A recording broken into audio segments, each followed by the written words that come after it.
Welcome to part 2 of cohort tracking and our screencast series of 3. In this screencast, we'll look at the Excel database and look at its contents so that we're familiar with it before we begin phase 3, or the third screencast, which is the actual analysis using tools available in Excel.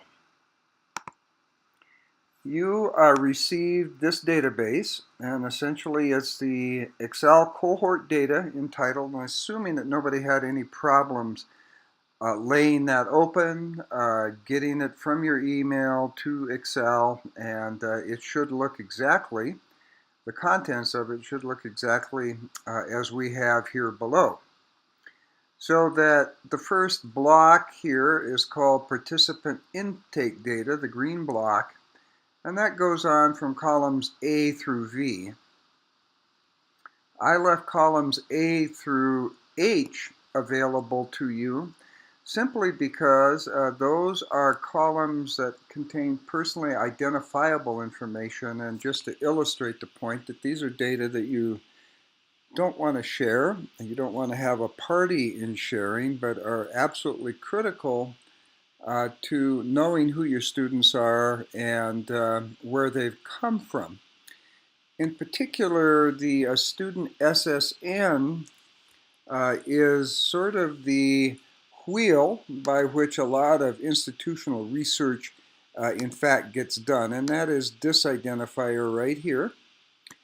And all of these numbers, by the way, in this column are fake numbers. Those are random numbers that I created. But just to illustrate that if you have those identifiers in your database, it's easy to hook into other identifiers that are out there too and extend the length of your database or the length of your Excel program to bring in other data elements. More about that a little bit later. Beyond participant intake data, we also have another set or block of data, and that would include enrollment patterns. And enrollment patterns are the interesting part of looking at how long students are with you and how long they are not with you. So basically these columns deal with whether a student comes back, for instance, in spring 2012, whether they come back in the fall of 2012, enroll in spring, enroll in fall 2013, and enroll in spring 2014. So essentially these students have begun in fall 2012, and it looks, for instance, that this is a 3-year period that we're looking at. We also have degree or certificate outcomes within the spreadsheet, and that is whether a student earned a degree or certificate or didn't earn a degree or certificate during the 3-year period. Transfer outcomes are whether students made a transfer to a 4-year institution, a 2-year institution, or it's unknown whether they've transferred.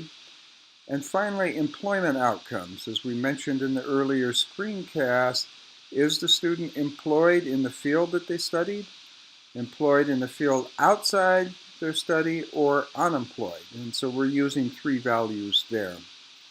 So essentially, the database has in it 100 students.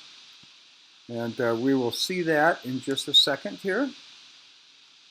As we scroll down, you see that you have actually 103 here, but that's because you have 3 columns here, 1, 2, 3.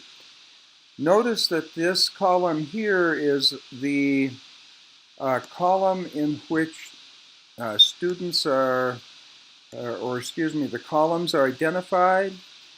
This column here is essentially your data dictionary that gives you the definitions for what all of these numbers are below.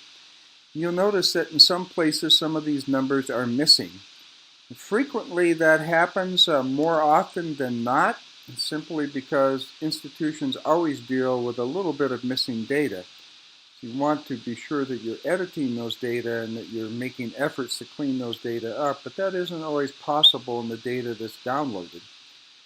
The idea here is that you would be the recipient as a chief administrator of a Excel file that may look something like this, and you can begin to manipulate that.